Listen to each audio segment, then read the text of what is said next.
I think journalists should help to inform us. That's what they should. And what I have experienced with the issue of 9/11 is that journalists were very, very scared to report anything else that doesn't fit the story of Bush. You know, he said Bin Laden did it, so all the journalists went down and write, okay, Bin Laden did it. And I goes, why do you write that? And he said, Bush said it. And I said, well, why do you trust him? And I said, you know, the other journalist writes the same thing. And I said, well, that's heck of a great reason. Yeah. And that's just what I've seen too many times. I'm talking about the fact when it comes to terror and war.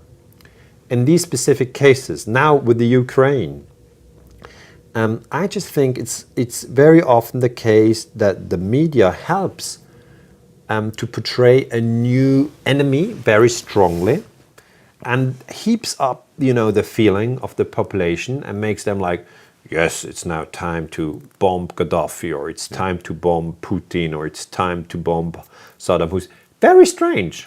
You wonder, how do they do it? And it's usually that they always say the position of the other guy is so wrong and he's so cruel that it's the only thing we've got to do is to kill him. And it reminds me of Goebbels. It is Goebbels. It is Goebbels. I have to tell you, I've studied Goebbels. He says you can steer up people very quickly with a few things. I mean, look, he was a doctor of history. He was in a very similar position like I was. I mean, he was interested in the world. He was researching how people behave, what they do, and you know his cleverness. He used it to support Hitler. Yeah, that was a bad decision. But what is good about him is that you can show that he understood war propaganda, and it's not different today. No. This is Goebbels today. What we have. He said, first rule is, you need to create an image of the enemy that the average citizen thinks the enemy is so evil that we can't live with him. There's no way to compromise. He's so evil, there's only one solution, we have to kill him. So, be it the Soviet Union, be it the Jews, you have to take them on a level where people whisper, I think they eat their children for breakfast. Yeah.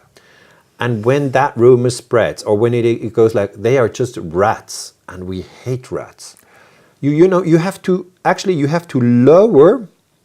George Orwell, another very clever man, once said, the system of propaganda is the technique to make one human being forget that the other one is also a human being. Yeah, that's a very good point. A very good point. Yeah. And it's very true. It worked in the World War II.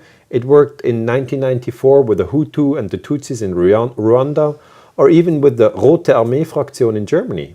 You know, very, very thin line there. What they did is they said, Polizisten sind Schweine, which means policemen are pigs. Yeah.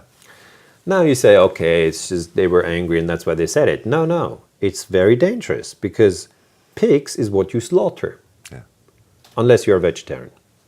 But they said, well, we might as well slaughter them. We killed them. And this is very thin, this line. Goebbels explains it very well. First, it starts in the head. You go like, okay, now with Ukraine, the Russians are evil. You know, they want to conquer everything. It's nothing to do with the facts, okay? NATO is expanding and the Russians are trying to stop NATO. That's the facts, but never mind. Our media, if I read it now, is like, Russian Putin wants to conquer the world. And then people get scared. And then you add a few stories of misdeeds, which you have in every society. You have misdeeds here in Switzerland. You can report them. You have misdeeds in Denmark. You can report them. And then people get all stirred up and think, there we have it. The misdeeds of Saddam Hussein, they're all evil people. We have to bomb them. And yes, unfortunately, I mean, it is not that we have overcome Goebbels. It's more that we have made it more perfect.